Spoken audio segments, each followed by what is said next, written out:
L'homme visa le président et appuya sur la détente.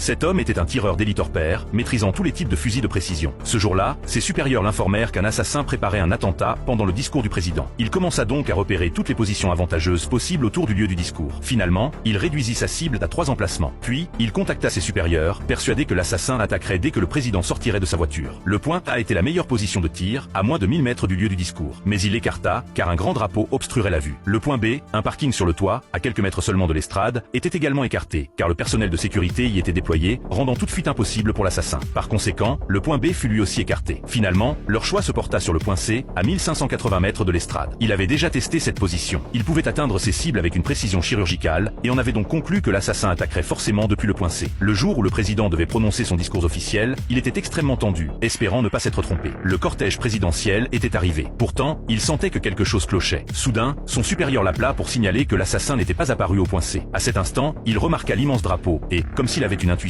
se précipita vers le point A. À son arrivée, il ne trouva qu'un fusil de précision. L'assassin avait disparu. Quelques instants plus tard, le président était abattu. Le tueur n'était jamais apparu à aucun des 3 postes de tireur d'élite. Un agent du FBI le repéra. Il comprit immédiatement qu'il était tombé dans un piège. Les images de sa reconnaissance des positions des tireurs d'élite avaient été enregistrées. Il était devenu l'assassin.